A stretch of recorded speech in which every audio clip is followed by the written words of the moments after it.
রাষ্ট্রপতি জনাব মোহাম্মদ ইউনূস স্যার, উপরাষ্ট্রপতি জনাব ডক্টর বদিউল আলম মজুমদার স্যার, প্রধানমন্ত্রী জনাব তারেক রহমান, উপপ্রধানমন্ত্রী জনাব ডাক্তার শফিকুর রহমান।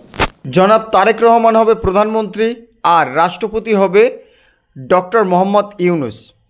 ডক্টর মোহাম্মদ ইউনূস রাষ্ট্রপতি হতে পারেন, সেটা হওয়ার যোগ্যতা তার আছে, বাট তারেক রহমান প্রধানমন্ত্রী হতে পারেন। দেখুন, আমি কিন্তু আপনাদেরকে এটিএন বাংলা নিউজের একটি ভিডিও দেখিয়েছি। এখানে কিন্তু আপনারা স্পষ্ট দেখতে পাচ্ছেন যে একজন ব্যক্তি সাংবাদিক সম্মেলনের মাধ্যমে এই বার্তাটি পাঠ করে শোনাচ্ছেন। তিনি কিন্তু স্পষ্ট বলেছেন, আপনারা আবার শুনুন। রাষ্ট্রপতি জনাব মোহাম্মদ ইউনূস স্যার, প্রধানমন্ত্রী জনাব তারেক রহমান। শুনতে পেলেন যে তিনি বলল তারেক রহমান প্রধানমন্ত্রী, রাষ্ট্রপতি ডক্টর মোহাম্মদ ইউনূস। আচ্ছা, তারেক রহমান প্রধানমন্ত্রী হয় কি করে? গত 15 বছর তারা ক্ষমতা থেকে দূরে ছিল। এই 15 বছরে তারা কোন আয়ের উৎস দিয়ে, কোন আয় দিয়ে তারা তাদের দলের পিছনে ব্যয় করেছে, তারা তাদের দলকে চালিয়েছে এই 15 বছর পর্যন্ত? আমরা জানি যে বিএনপির নিজস্ব কোনো আয় নেই। তাহলে বিএনপির ভবিষ্যৎ কী? বিএনপির নিজস্ব কোনো আয় না থাকা সত্ত্বেও কিভাবে তারা 15 বছর তাদের দল পরিচালনা করেছেন? দলের এই খরচ কিভাবে বহন করেছেন? কোত্থেকে এসেছিল এই খরচ?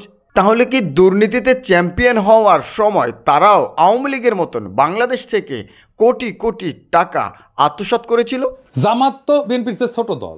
জামাতের যতগুলো হসপিটাল আছে তার তো 10 গুণ হাসপাতাল থাকা উচিত বিএনপির, তাই না?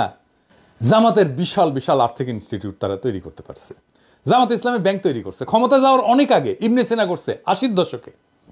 বিএনপির কর্মীরা নিম্নবিত্ত পরিবারের ছেলে মেয়ে, তাদের নিয়ে, তাদের ভবিষ্যৎ নিয়ে দলের নেতাদের কোনো চিন্তা আছে বলে মনে হয় না। আছে কি? আপনারাই করে চিন্তা না।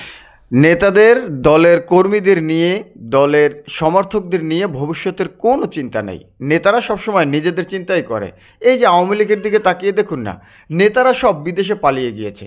এখন দেশে যে কর্মীরা আছে, যে সমর্থকরা আছে, তারাই কিন্তু হরহামেশা নির্যাতনের শিকার হচ্ছে। তারাই কিন্তু এখন আওয়ামী লীগের তকমা নিয়ে তারপরে এই দেশে তাদেরকে মাথা নিচু করে থাকতে হচ্ছে। তাহলে একজন নেতাকে কিন্তু কখনোই তাকে দুর্ভোগ পোহাতে হয় না। তার দলের ভবিষ্যৎ এবং নিজের ভবিষ্যৎ নিয়ে চিন্তা করতে হয় না, কারণ তার হাতে দলীয় বা রাষ্ট্রীয় ক্ষমতা গেলেই তিনি তার ভবিষ্যতে কি করবেন, কোথায় থাকবেন, কোথায় বেগমপাড়া বানাবেন, তা তিনি মাত্র 1 বছরের মধ্যেই কমপ্লিট করে ফেলেন। দেখেন, তাহলে বিএনপির বেলায়ও কি সেরকম হয়েছিল নাকি? জানতে চাই আপনাদের কাছে, বিএনপির আয়ের উৎস কী? তারা যে 15টি বছর তাদের রাজনৈতিক ক্যারিয়ার ধরে রেখেছেন এবং রাজনৈতিক প্রোগ্রাম করেছেন, সেই প্রোগ্রামের ব্যয়ের যে উৎসটা, ব্যয়ের যে টাকাগুলো, এটা তারা কোথা থেকে ম্যানেজ করেছে, কিভাবে পেয়েছে?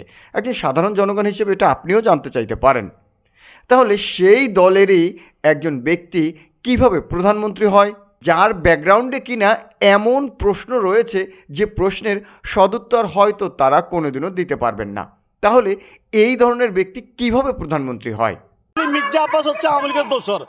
যে আওয়ামী লীগের বিচার করা হয় তাহলে মির্জা আব্বাসের করা উচিত। তারেক জিয়া বলেন, সজীব ওয়াজেদ জয় বলেন, বিএনপি আওয়ামী লীগের মধ্যে হেভিওয়েট যারা নেতা, তাদের আয়ের উৎস কি?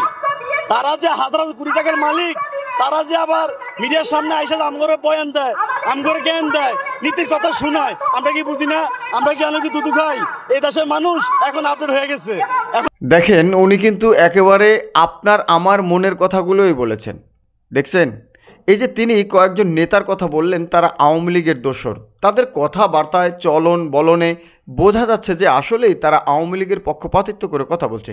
যে আওয়ামী লীগ বাংলাদেশের প্রতিটি মানুষকে নির্যাতন করেছে, যে আওয়ামী লীগ ধরপাকড় করে বাংলাদেশের মানুষকে অতিষ্ঠ করে তুলেছে, বাংলাদেশের মানুষ অতিষ্ঠ হয়েই কিন্তু তাকে বাংলাদেশ থেকে বিতাড়িত করেছে, তিনি পরিশেষে পালিয়ে যেতে বাধ্য হয়েছেন। পালাবেন না বলেও তিনি পালিয়েছেন। সেই ব্যক্তির দোসর হিসেবে যারা ছিল, জাতীয় পার্টিরও ছিল, জাতীয় পার্টির এখন বর্তমানে যিনি রয়েছেন জিএম কাদেরও কিন্তু আওয়ামী লীগের চরম দোসর ছিল, অনেক বড় একটা দোসর ছিল। তার কথা বলতেই চায় না, অনেক ভিডিও, তার অনেক কথাবার্তা অনলাইনে দেখি, তিনি সরকারকে নিয়ে অনেক বাজে মন্তব্য করেন, কিন্তু তাকে নিয়ে কথা বলি না, কারণ এই ধরনের পচা ব্যক্তিদেরকে নিয়ে কথা বলার মতো সময় আমার মতো মানুষের কাছে নেই। দেখেন, এই ব্যক্তি যে কথাগুলো বলল, এই কথাগুলো কতটা সত্য কতটা বাস্তব সেটা কিন্তু আপনি জানেন। আপনি চাইলে কিন্তু সেটা প্রকাশ করতে পারেন, আপনি চাইলে নিজেকে সংস্করণ করতে পারেন, আপনি আগামীতে কাকে কিভাবে চাচ্ছেন, কোন স্থানে তাকে দায়িত্ব দিতে চাচ্ছেন, এই দায়িত্বটা দেওয়ার দায়িত্বটা কিন্তু আপনার হাতে। তাই বুঝে শুনে দায়িত্বটা দিবেন। বিএনপি আরো 10 বছর আন্দোলন করলেও শেখ হাসিনাকে হটাতে পারত না, কারণ বিএনপির চরিত্র তো জনগণ জানে। কি বুঝলেন? এই কথার মাধ্যমে আপনি কি বুঝলেন অবশ্যই আমাদেরকে কমেন্ট সেকশনে জানাবেন। বিএনপি কি আরও 10-15 বছর যদি আওয়ামী লীগের বিরুদ্ধে রাজপথে আন্দোলন করত, তাহলে কি তারা আজকের এই সুদিন দেখতে পেত? যে ছাত্ররা স্বাধীনতা অর্জন করে দিয়েছে, আজকে সেই ছাত্রদেরকেই বলা হচ্ছে তোমরা কারা? যে ছাত্রদের রক্তের উপরে দাঁড়িয়ে আছেন, শহীদের রক্তের উপরে দাঁড়িয়ে আছেন, লাশের উপর দাঁড়িয়ে আপনি সেই লাশকেই বলছেন তুমি কে? বড় আশ্চর্যের ব্যাপার। আপনাদের কথাবার্তা শুনলে মনে হয় আসলেই আপনারা ভারতের দালাল, ভারতের বন্ধু, বাংলাদেশের কিছুই না। আপনারা বাংলাদেশ থেকে শুধু ক্ষমতায় এসে নেওয়ার জন্য ব্যতিব্যস্ত। আপনারা ক্ষুধার্ত পেটকে ভরতে চান, কিন্তু জনগণকে ক্ষুধার্তই রাখতে চান।